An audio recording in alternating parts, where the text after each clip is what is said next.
Para o desespero dos petistas, mais duas pesquisas mostram uma queda drástica na popularidade do Lula e um aumento aí meteórico na sua rejeição. Nessa mesma semana, temos também a demissão da ministra Nízia Trindade, que com 60 bilhões de reais a mais conseguiu entregar, né, um número recorde de mortes em dengue, que é uma doença que sempre se fez campanha, que sempre, assim, há décadas é trabalhada pelo governo federal, pelos governos estaduais, pelas prefeituras dos mais diversos partidos, e sempre grandes campanhas de conscientização, grandes campanhas de prevenção, grandes campanhas para evitar, né, que essa doença já muito conhecida do brasileiro, né, não contamine o máximo de pessoas. Mesmo com essa doença conhecida, ela conseguiu bater todos os recordes de mortes. O número de mortes por Covid também aumentou. Aliás, uma informação curiosa, né? Saiu uma apuração do jornalista Tássio Lohan mostrando que 12 ministros do governo não seguiram a orientação de vacinação do próprio governo em relação à Covid. Hipócrita! E o número de mortes por Covid, a Covid ainda existe, claro, não estamos mais numa pandemia, mas a doença continua existindo, também volta a aumentar. E aí tem a troca, né, por um quadro, não que a Nízia seja técnica, tá? Porque eu escuto muita gente falando, né, da esquerda que não, é um quadro voltado para a ciência, é um quadro técnico. A Nízia não tem nem grandes experiências em relação e grandes formações acadêmicas em relação à saúde, muito menos em relação à gestão, que é o principal. Tem duas principais habilidades que um ministro de Estado, um secretário estadual, um secretário municipal devem ter, né?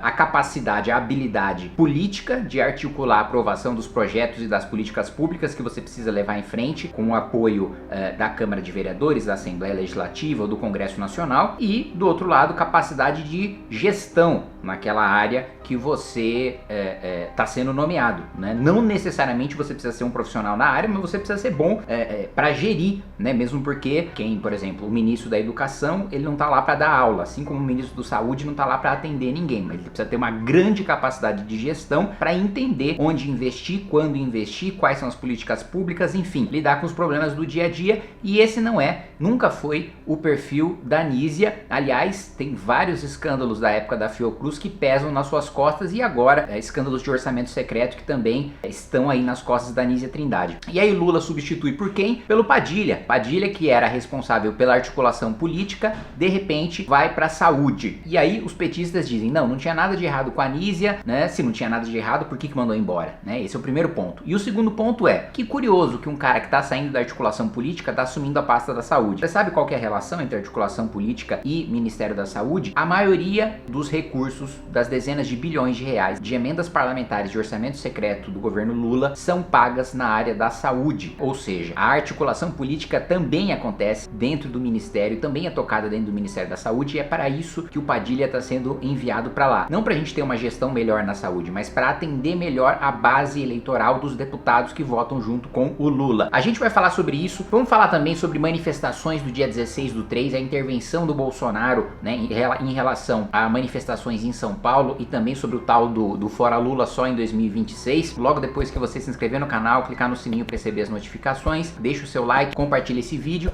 e eu quero te lembrar também que nós estamos com o Clube do Livro agora para fundar a nossa editora Valete, que já tem aí 2 títulos quentinhos aí saindo já para distribuição, para que vocês possam ler, dar o feedback de vocês e também nos ajudar a construir esse grande projeto. Vamos lá. Primeira pesquisa que eu quero falar para vocês vai ser uma pesquisa com um agregado de números aí nacional, né? Avaliação do governo federal na pesquisa CNT, né, da Confederação dos Transportes. O governo tem aí 28% de aprovação, que significa 9% de ótimo e 19% de bom, né, pessoas que consideram o governo ótimo ou bom, e 44% de desaprovação, né, que é 12% de ruim e 32% de péssimo. Ou seja, se a gente compara, né, quem acha que o governo Lula está ótimo, está num extremo, para quem acha que o governo Lula está péssimo, que está no extremo oposto, o péssimo está dando de 3, ali é o triplo daquilo que é o ótimo, né? Não à toa o governo está tão desesperado, né, em relação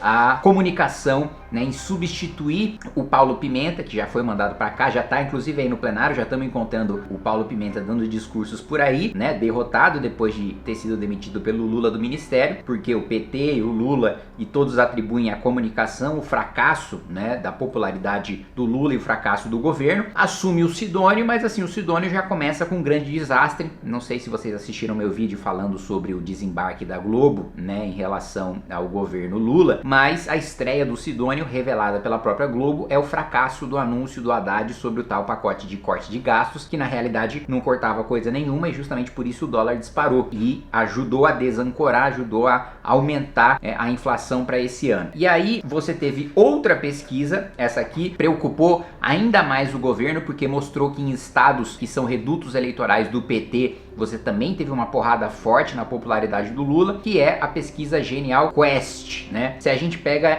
vamos lá, o estado de São Paulo, né? O estado de São Paulo começa ali um mandato do Lula, né? Meio que pau a pau, né? Com 50% desaprovando e 48% aprovando. Um curto período de tempo, né? Dispara para 69, ou seja, quase 20 pontos percentuais, 69% de desaprovação contra 29% de aprovação. Se a gente vai para Bahia, esse aqui é um dos estados, é o estado que mais preocupa o PT, primeiro porque o governo do estado vai muito mal, né?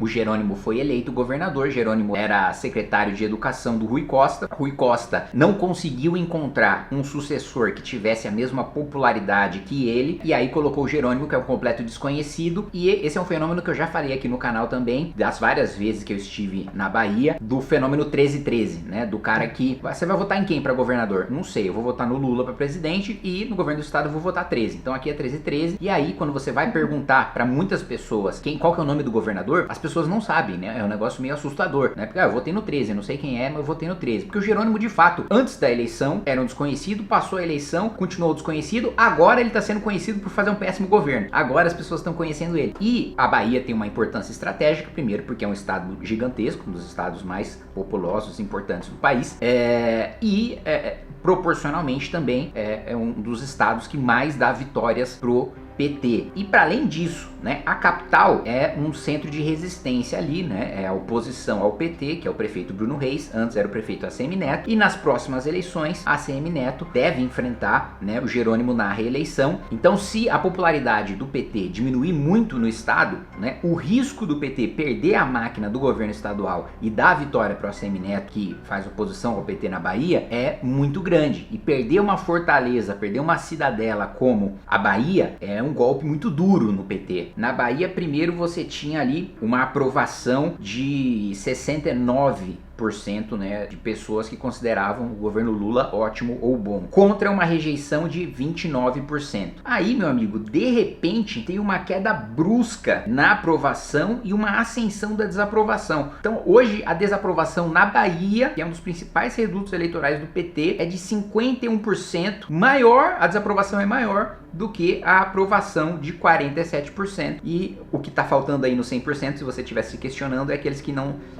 sabem ou não responderam, né? Preocupa também o Rio de Janeiro. O PT fez uma aliança ali casuística com o Eduardo Paes, esperando que o Paes fosse transferir um pouco da popularidade que ele tem na cidade, no estado, pro PT. Não está acontecendo, né? Eduardo Paes está ficando com a sua popularidade para ele e não está fazendo essa transferência pro PT, apesar de ostensivamente elogiar o Lula várias vezes e comparecer em todos os eventos que o Lula vai na cidade do Rio de Janeiro. A desaprovação no Rio está em 64% contra 35% de aprovação. E também quando a gente olha Pernambuco, né? Pernambuco você tinha um cenário que inicialmente estava ainda mais favorável para o PT proporcionalmente do que na Bahia, né? 73% de aprovação, que se transformaram em apenas 49% de aprovação, e a desaprovação saltou de 27% para 50%, né? Goiás estava pau a pau ali, aprovação e desaprovação, agora a desaprovação está em 70% e aprovação em 28%. Ou seja, são dados assim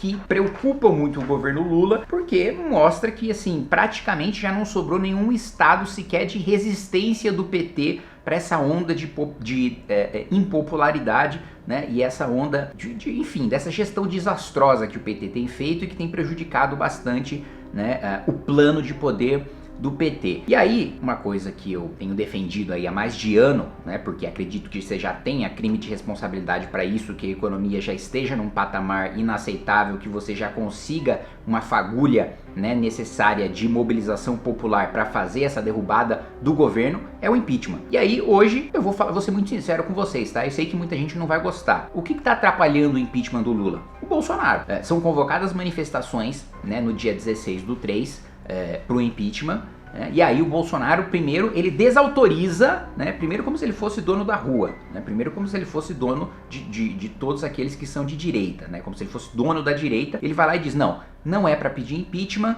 é para deixar, né, o Lula sangrar, se desgastar até 2026, então vamos pedir fora Lula 2026, o que é uma imbecilidade, né? Por que eu vou pra rua, né, agora, 2 anos antes, para pedir pro cara sair quando ele já vai sair porque vai ter que disputar a eleição? É um negócio absolutamente irracional. E segundo, essa estratégia de deixar o PT sangrar, o PSDB sempre utilizou e sempre fracassou. Né? Na época do mensalão, era pro Lula ter sofrido impeachment e ter perdido seus direitos políticos. O Fernando Henrique, né, Serra e Alckmin, né, foram contra o impeachment do Lula no mensalão com a narrativa de que não, tá rolando a CPI dos Correios, CPI da Petrobras, vamos deixar o Lula se desgastar nesse tempo, né, que aí ele vai chegar cheio de escândalo de corrupção na eleição, a gente vai lá e ganha a eleição. O que aconteceu? Lula foi reeleito, elegeu a Dilma e reelegeu a Dilma, né? Então assim, essa estratégia, o PT, não subestimem o PT não é feito de amadores, né? O pessoal não é tonto lá no PT, o pessoal é profissional, né? É profissional do crime.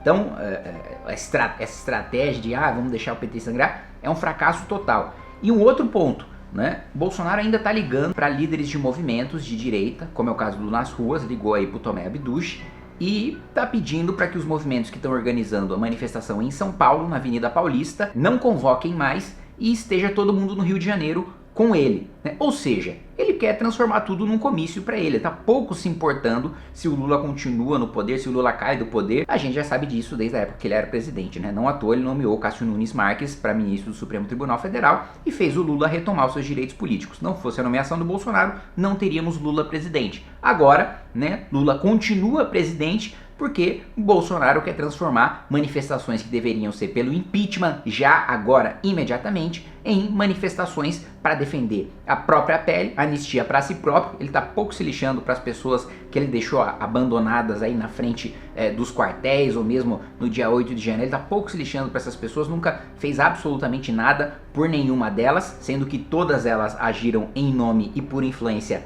dele, e agora ele quer só a salvação para si próprio, para ele não ir para cadeia, para ele não perder, para ele conseguir retomar eventualmente os seus direitos políticos, pouco se importando com a situação do Brasil, com a situação do país. Vocês já viram, né, presidente da República cair sem a Avenida Paulista, sem o estado de São Paulo, sem a cidade de São Paulo? Não existe. Não tem impeachment, não tem derrubada de presidente, não tem sequer desgaste de presidente sem a Avenida Paulista, sem o estado de São Paulo. Gostando você que está me assistindo ou não do estado de São Paulo, não existe derrubar presidente da República sem manifestação gigantesca na Avenida Paulista. Você desmobilizar, desconvocar, né, fazer com que as pessoas sejam dissuadidas de ir na manifestação em São Paulo para participar de um palanque eleitoral antecipado no Rio de Janeiro, obviamente é uma péssima estratégia para quem está pensando em impeachment, que não é o caso do Bolsonaro.